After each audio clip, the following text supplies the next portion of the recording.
Welcome to State of Ed, a podcast about education inside the classroom and out. My name is Marc. And I'm Nick Simone. Happy 5th of July, Nick. Same to you. How are you doing? I'm doing well, very well. We have an exceptional guest with us today. It's Dr. Mike Brown, who's the Chief Schools Officer at the Freedom Preparatory Academy Charter Schools. He's also the founder and CEO of EdRevolution. Definitely want to hear a lot more about that. An alumnus of Boston College and Vanderbilt University, where he received his doctorate, and a speaker and presenter at numerous conferences across the country, including, most recently, Ed by Ed New York City last month, of which I was one of the creators of the conference. So really exceptionally proud to have Dr. Mike Brown with us this morning. How are you, Dr. Brown? I'm doing fine. Thank you for having me. And just once again, the Ed by Ed conference in New York is one of my favorite every year. So for listeners who have not been there yet, I want to see you there next year. It's an amazing conference. Awesome. Great plug for Ed by Ed. Thank you very much. Maybe the most important question we have to get to right off the bat here. Yes. As a Vanderbilt grad, you've spent a lot of time in Nashville, I'm assuming. Hey. So how good is Hattie B's hot chicken?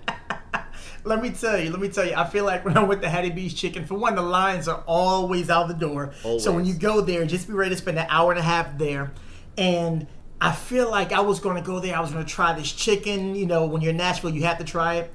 And so by the time I get up to the counter, you feel an urge to order the hottest version of the chicken because everybody else is, right? And so you have women there on their bachelorette parties. You have a bunch of guys there. So everyone wants to try the hottest chicken. And I promise you, I couldn't get through half of the sandwich. And so did it taste good? I don't know. It was just hot. So so it was hot. I will say that. Well, I made the mistake of doing exactly what you're doing. I tried to show off and get like one level of heat higher than I typically would. There you go. And I left hungry. Horrible mistake. So I had to redeem myself. I went back and I did it right the second time. But oh my God, that is some good stuff. But you do have to be prepared to wait online. Holy there you Lord. Go. And I mean, I feel like I couldn't taste food properly for the next, day and a half. And so it took me a while to recover. Let's get into your work and your career. And right off the bat, let's talk about EdRevolution. What is EdRevolution and what's the mission? Oh, wow. So EdRevolution, it's my brainchild, and it's crazy because when you're starting LLCs and you're really kind of opening up your organization, you're thinking about what is a title that really just that speaks to you, that also lets people know exactly what you do. And so EdRevolution just understands that for one, I am all about redefining and reimagining the schooling for students of color around this country. Revolution because we have to change what we're doing, and I can no longer sit back and accept how schooling has been done.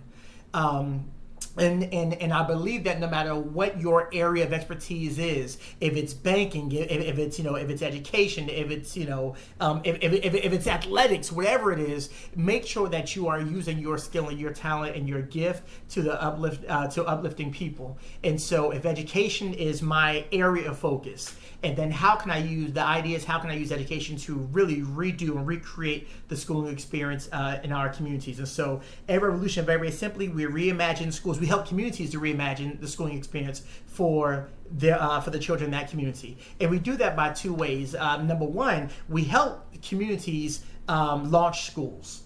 And so, if there are people in your community, who really, really want to launch schools that are really customized and custom fit to meet the needs of that community, then that's where EdRevolution steps in and we help people with your design. But secondly, we also help redesign existing schools who want to be more responsive to their student community or lean more towards innovative approaches. We understand that right now, especially low-income kids of color and low-income white students are locked into these high accountability test prep schools all across the country.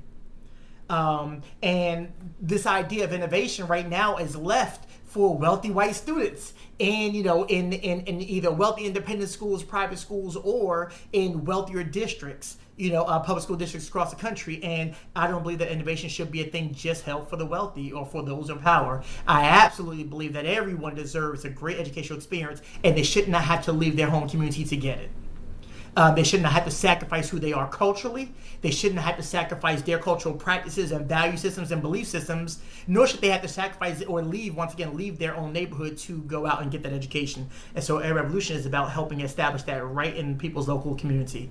And last thing about that, we often see that whenever people are looking for answers to education, the first thing they do is they go outside the community. And they look to bring someone in as if someone on the outside understands this community. Now, here's the thing. Someone on the outside might understand good math practice and good ELA practice and good instruction. That's fine. You can get that anywhere in the country. No one area holds that, or no one group of people holds that idea. But school has to be more about the teaching of academic subjects and core subjects. It really is about meeting the needs of kids. You have to first understand who those kids are. And so we believe that instead of going outside the community, the answer for a community is usually right in that community. And the people who are most likely to have impact and to change and to move that community forward are the ones who have grown up and existed and understand very intimately not only the issues that are going through, but also they understand very intimately the blessings and the assets that are in that community. And they are the ones who are most likely to move forward and change that community and improve it for the better. Nick, Sold. He just summarized what we've been talking about for 50 episodes in 2.5 minutes. You realize that? God. Episode 51. We've wasted a lot of time. Could have just invited him on in episode 1. We would have been done. Oh, my God. Well, first of all, he said it far better than we've ever even come close to saying it. No question. And, that's so inspirational to listen to you. And yet it's somewhat discouraging that more people don't get that message. Absolutely. I mean, you explain it so clearly, you articulate it in a way that I feel like our leaders should just grasp that right away. And yet, you're right, we create systems that only help students who can meet the expectations we create, which is high stakes testing. So, Absolutely. Do you mind just going through briefly, like a little bit of your own personal journey to get to this point educationally? Just curious, how you got to this, the charter school that you're at now. Yes. So I'm no longer at Freedom Prep. That's where I was in Memphis. Very recently, I was helping Freedom Prep create a principal residency program for people who would launch high quality schools in different communities. And so currently I do this now for the state of Alabama and work with New Schools for Alabama and I'm over the new school development. So I get a chance to do this in Alabama, a state that is absolutely hungry for great innovative approaches to really serve kids and communities. And so I thank God, I'm glad to be working with the state of Alabama right now. But my journey has been interesting. So yes, I've been a teacher. Been an assistant principal, been a school principal, and when I was a principal, I was a turnaround principal, right? And I went from being a turnaround principal to coaching a network of principals, and then to where I really wanted to step out of the school of the school building period, and really kind of help create schools from the ground up. And so that's what I do now with New School Development, and through EdRevolution. But my journey has been an interesting one. I was not supposed to be in education. I was supposed to be a clinical psychologist. And if you would have asked me where I was spending my money through Fridays, I would have told you when I was young, I would have told you that I would have been a clinical psychologist spending time in juvenile detention centers. The goal was to help youthful offenders through clinical psychology. I even went to college and got my degree in psychology. So once again, I did not graduate with my degree in education. Clinical psychology was the goal. I'm from New Jersey, and it's interesting because growing up in New Jersey, and I grew up in, I'm 42 years old, so I'm born in 1979, so I grew up in New Jersey in the 80s. And Irvington, New Jersey, where I grew up, in Newark, New Jersey, and Orange and East Orange. So these kind of like, these cities with all, within 5 minutes of each other. So Newark specifically was the third worst city in America during this time when I'm growing up in the 80s and the early 90s. And I went to school in Newark. And so I felt, I felt the impact of it in every aspect of my life. And just, like too many students of color in low income, communities, I saw too much too early. And I've seen it, I've seen it have some really adverse effects on people, but I've also seen it motivate other people to commit to change, for the rest of their lives. And so I think I think the impact it had on me was the latent effect. But growing up in New Jersey at the time, gangs were growing.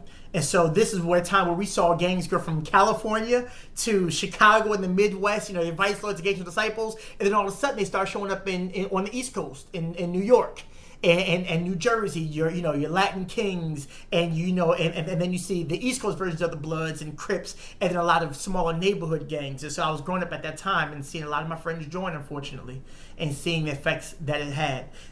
When it came to schooling, the state was taking over schools like crazy because the districts were underperforming. And I look at my teachers, I think my teachers and school leaders did the best they could with what they knew at the time. It just wasn't enough. And I think that a lot of, even today, we feel that same thing. We're doing the best we can, but a lot of times it's just not enough. And sometimes we're not using our best energy for the best solutions. We're just running a mile a minute. But growing up in New Jersey, I saw this. And once again, in Irvington, there was only one high school. So all these elementary schools, and then about 4 or 5 middle schools, and then we all go to one high school. To let you know the performance level of this city, my city at the time. Do you remember when SATs were? Remember, it was in the north, and so we did everything was SAT. It was never ACT. It was all SAT at the time. Do you remember when it was a 1,600-point scale? So the average SAT score at my high school that all of us had to go to was an 820 on a 1,600 scale. That was the average SAT score. And that was only high school. So we were all going to fall into that one high school. And so I realized that, this was not an issue of just kids not being smart or lacking the intellectual capacity to be able to do well. There was just something wrong. One of my mentors, in the books would say, if you look in the river and you take one fish out and one fish is dying, it's something wrong with the fish. But when you go in the water and all the fish are dying, it's something wrong with the water. Right. And so we have to look at that. We have to understand that my whole city was struggling. And felt all the impacts of poverty. So the gangs, the lack of resources, the lack of great quality schooling, all these things, the lack of food access, all these things kind of filtered into a struggling area, and that's where I grew up. And so I just committed my life to doing better and to changing, and not just for me. It was not about doing better for me, but doing better for my community, because if I do well, but my people don't do well, then I'm not doing well yet. And so the idea is, how can I change the whole landscape for people like me? Now I did go up and I did make it through, and I made it to and through high school. I went to a high school called St. Benedict's Prep in Newark, which is just an amazing all-boys school that was absolutely life-changing for me and all the young men that went through it. And I ended up at Hampton University in Virginia. Another life-changing, is HBCU, another life-changing opportunity. But the idea is that, I had 2 parents in the household. Thank God. I had a mother who loved me like crazy, and a father who I was more scared of him than I was of the gangs, which is the number one reason why I stayed out of gangs, and just a really strong community of educators and family members who really loved and cared for me, and they loved me through the nonsense, and that's how I was able to make it through. And I just decided that I was going to go, and I was going to be a clinical psychologist and work at these detention centers, right? But I started volunteering at the Essex County Detention Center in the 90s. And I was 15 and 16 years old, volunteering because I knew what I wanted to do for the rest of my life. And I was like, well, I'm going to get involved now. I don't have to be an adult. But when I got there, I realized that a lot of my friends that I sat in class with at one time were sitting in that detention center. And while I was coming in to visit them on Sundays to volunteer and to work with them and to help them and to talk to them, they couldn't leave like me at the end of that Sunday. And that was harder than I knew. And I wasn't ready for that. And here's the thing. I wasn't smarter than them. I wasn't smarter than them. Some of these kids were scoring better than me on tests. But truthfully, the schools that we went to were not there to address, and were not able to address the needs that the things that they needed. They needed more than just a great math class. They needed more than great ELA. My grades were higher, but school never truly measured their intelligence. They were street smart. They were surviving. A lot of their parents were not in the house when they were there. They were learning how to raise themselves at the age of 12 or 13 years old, doing whatever they had to do. They learned how to make money while going to school. I just had to focus on my homework. So my grades were higher, but they were absolutely showing higher levels of intelligence. But because of the lack of choices that they had, it landed them in juvenile detention while I was free. And so when I got to college, they were going to the big boy prison. And when I saw this at 17 to 18 years old, and it's interesting, you ever heard of a man named Joe Clark? Of course. Lean on Me, one of my favorite movies, Sam's, I love that movie. So when Joe Clark left, when he was no longer the principal of Patterson High School, which the movie was made about, he became the warden of the Essex County Detention Center. And so I started working there when he was the warden. Wow. And my godfather was the assistant warden, and so I would go there and spend time with my godfather and spend time and see Joe Clark do his Joe Clark thing. And I promise you, the movie Morgan Freeman had him spot on. He was an amazing person, very controversial in his approach, but an amazing person that had a chance to work under him and see him do what he did best. And I saw his impact on these young men in juvenile detention center. But at the same time, while working under him, I also realized that, you know what? I want to work in a capacity where I can catch kids before they get here. And the only place I said, well, what place do all kids have to go? And school That's was right. it. And school was it. And so I immediately changed my path and was like, I'm no longer going to go into psychology mode, but I'm going to go in education. And so I was going to college. So I was already kind of starting this major in psychology, but then I added on education. And I decided that I was going to get my teacher certification.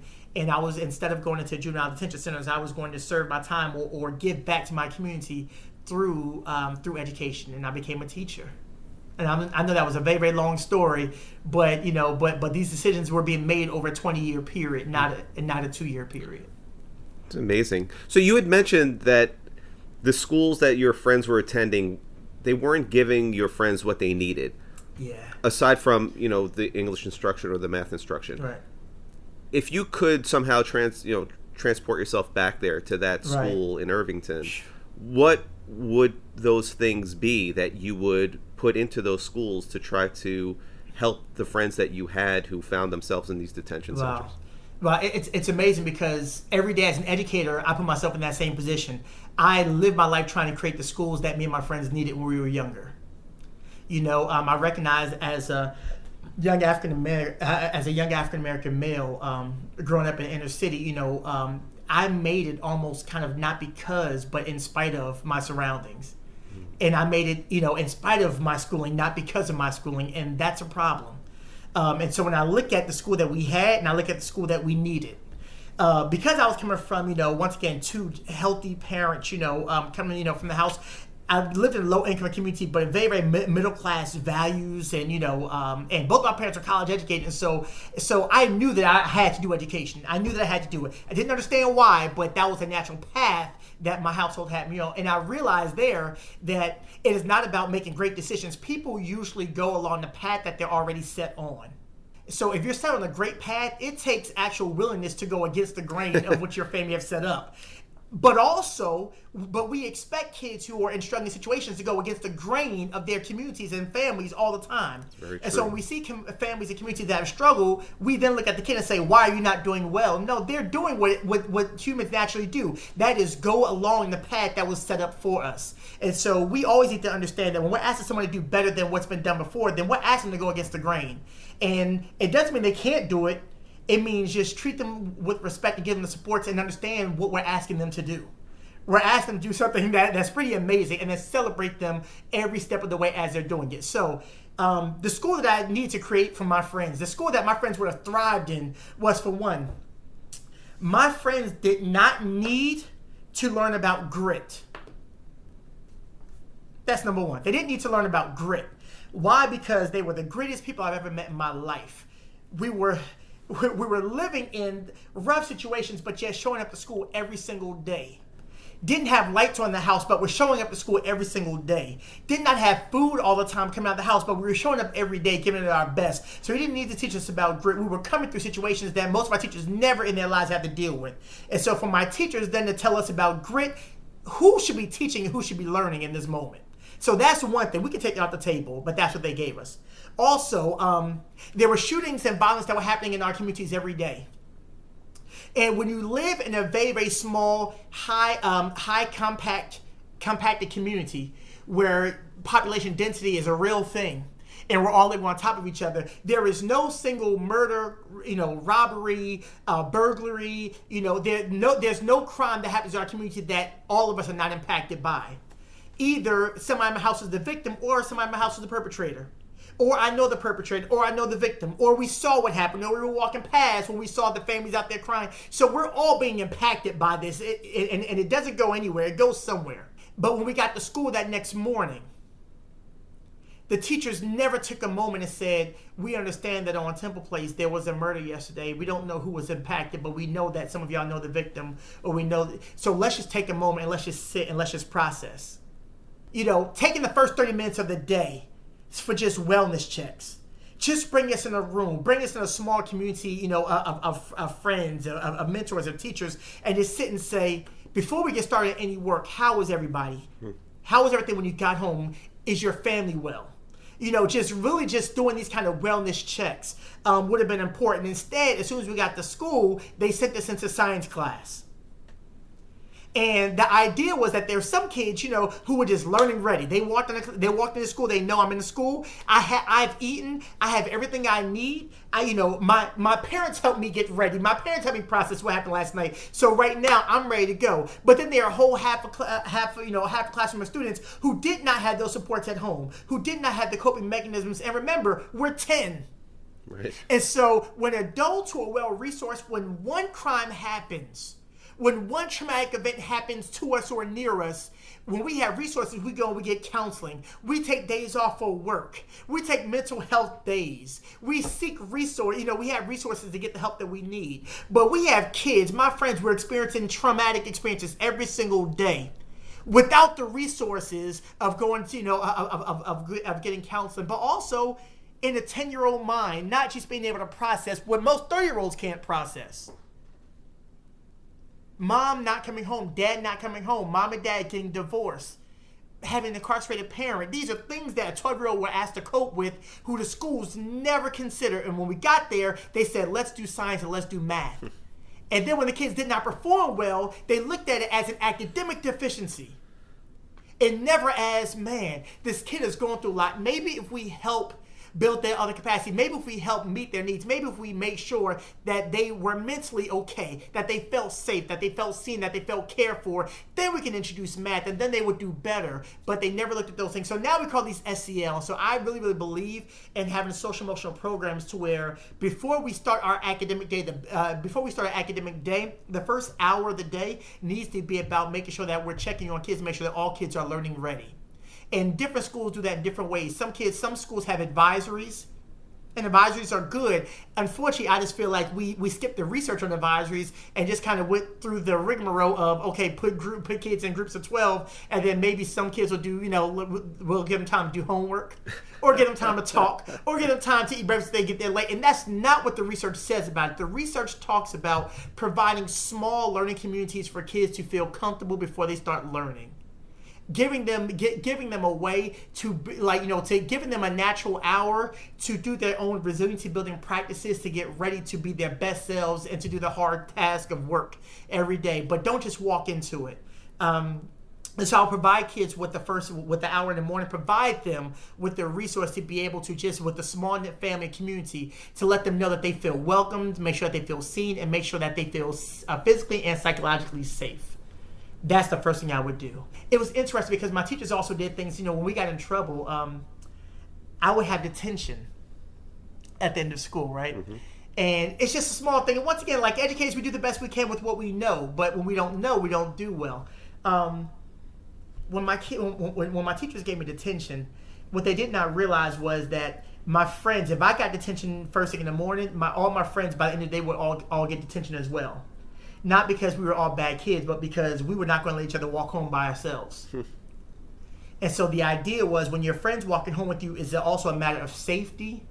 Then if one of y'all gets detention, all of y'all are going to do something to get detention because the teachers were not going to walk home with us after school. And I remember last thing, I believe in building student connectedness and student belonging to the school. And so building student connectedness, that's connectedness to the school, connectedness to the staff, but also connectedness to each other. And that's what help kids, that's what really helps kids be able to make it through. It says if you want to go fast, go, if you want to go fast, go alone. But if you want to go far, then go with the group. And we all understand this, but we don't apply it to kids when they come to our school. And for the first time, they've been working in groups all their young lives, but the first time we get a kid in school, we put them in rows and expect them to be the best individual.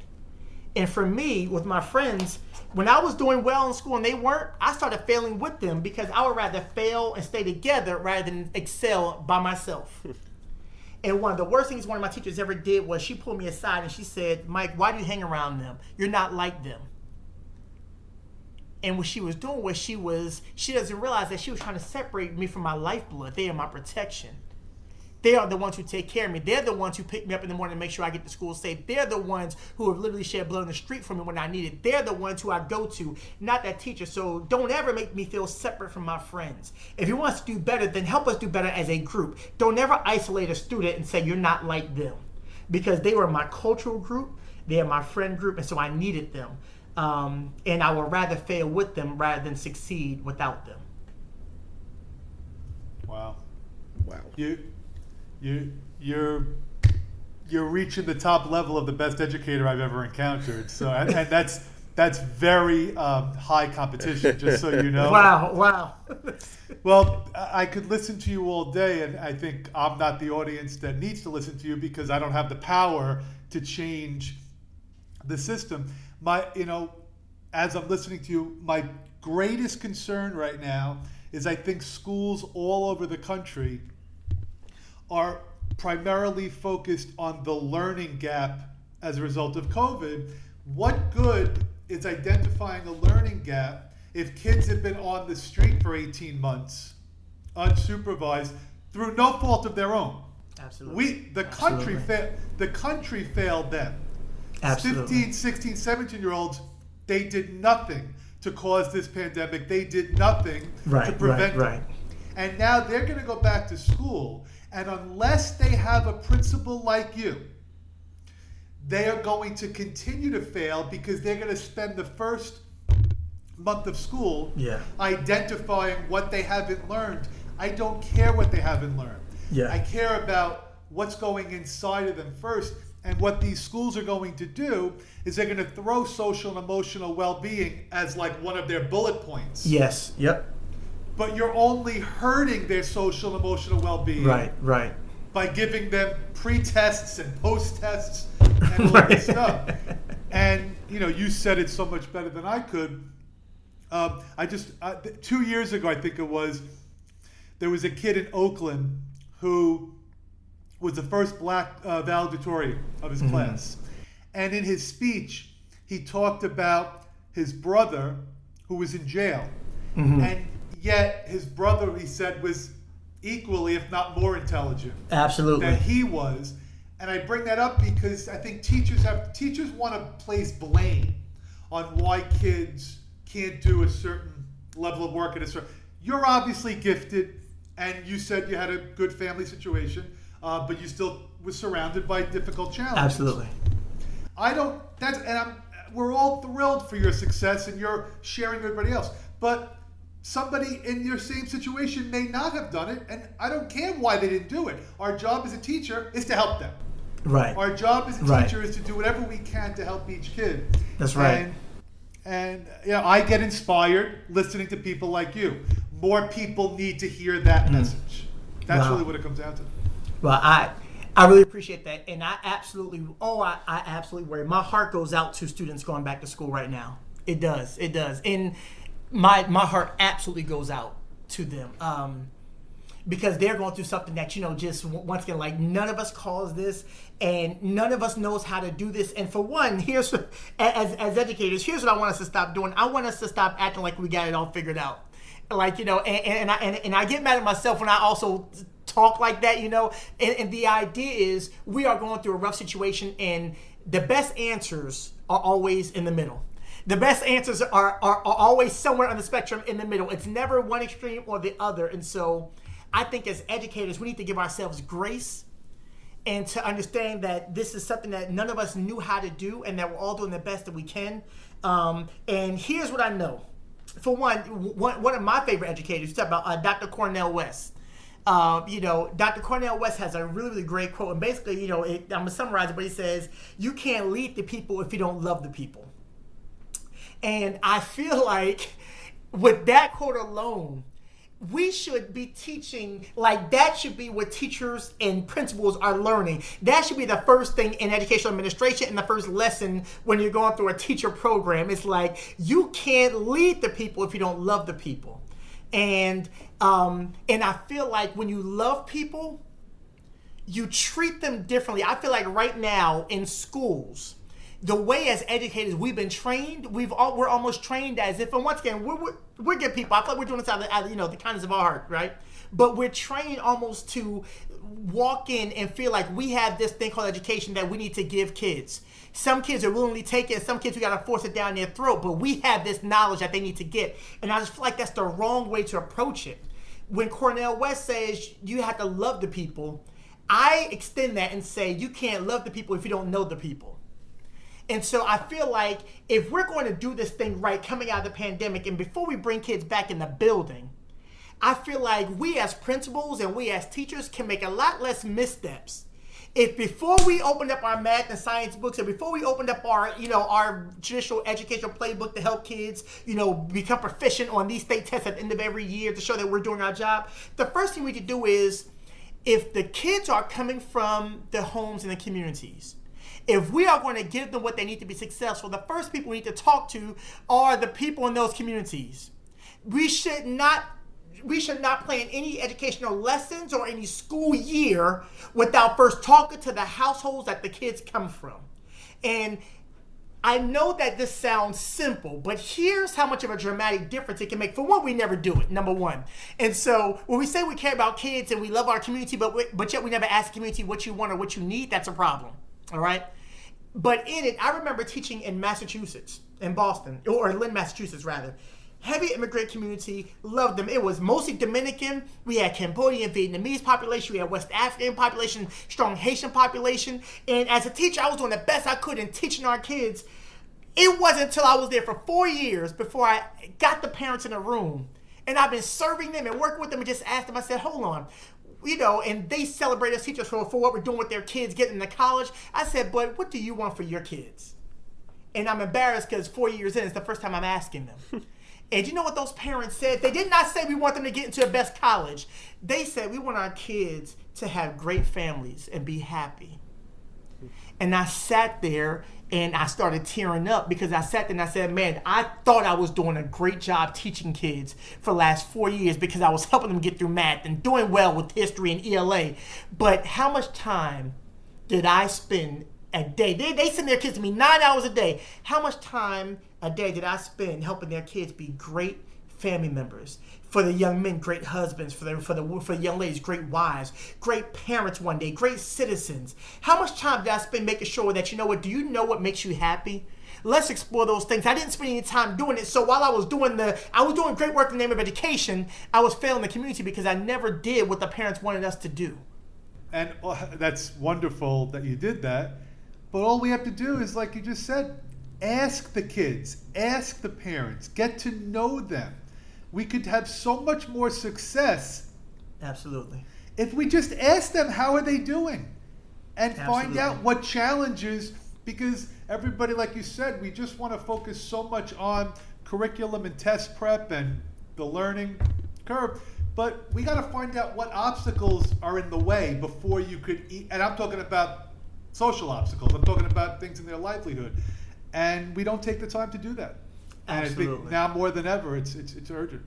Absolutely, and as as a school principal, once again, thinking about as students are going back into the building. So, as a principal, I just realized that we have 30 teachers in the building, and 400 something kids. And when these 400 kids walk in this building, I'm not ready to send them in their first 10 minutes. I'm not ready to send them to 30 different teachers. It was like, I feel like no sporting team takes the field or takes to the court without having a huddle. And that huddle is before yes, you've been practicing all week, but before you go out in that court, before you go out in that field, you have a huddle. And that is to get the game plan for the next few minutes or for the day. You get everybody on the same page. That's also when you check and you make sure everybody's good. And you say, here's our goal for the day. Here's how we're going to do it. And there's always a moment of encouragement in that. So as you're giving out the commands for the day and you're checking on everybody, you're also giving them the charge, the energy, and you are sharing that love. You are bringing it together to get the collective energy of the group so that you guys as a group can do your best work that day. But yet in school, as soon as kids walk in the building, we send them to all these different classrooms and we start talking about academics. So what if we took that sporting analogy, and what if we in school, before we start a day, your teachers, your students, they got in a huddle, and that was just to encourage each other, to check on each other, but also to give the charge for that day and to gather up the collective energy that everyone needs to be on the same page and to all push through our obstacles and do our best work that day. And so just start your day off together as a community. For us, I would do it in the cafeteria. And sometimes we'd be preaching for 5 minutes, and sometimes we'd be in there for 30 minutes. But we would not leave that cafeteria and then start our school day and go to classes until everyone was ready to do their best work that day. And I realized that cutting into the day and taking an extra 20 minutes just to get everybody on the same page absolutely multiplied the amount of engagement that students were given that day and their intellectual capacity. They were ready to learn. So when we just skip all the social emotional stuff, when we skip the student readiness and we just jump right to instruction, we spend that time in class disciplining because we never got kids on the same page to engage. And truthfully, I realized that it helped teachers just as well as it helped students. And so be willing to take that time to make sure that everybody's okay and to give them what they need. And I promise you, if everyone has what they need, they will do their best work, whether you have 30 minutes or 40 minutes. They'll do their best work in that period. So don't skip that part of the day. To hear the conclusion of our conversation with Dr. Brown, be sure to listen to episode 52 of State of Ed Podcast. You can find us on Apple Podcasts, Spotify, or Amazon, or on the web, stateofedpodcast.com, where you'll find links to what we've discussed. You could also pick up a copy of Forward Fast, Making Sense of Education in an Era of Rapid Change, wherever books are sold, or follow me on Twitter, @Marcus6 or Marcus6.com. Have a good one.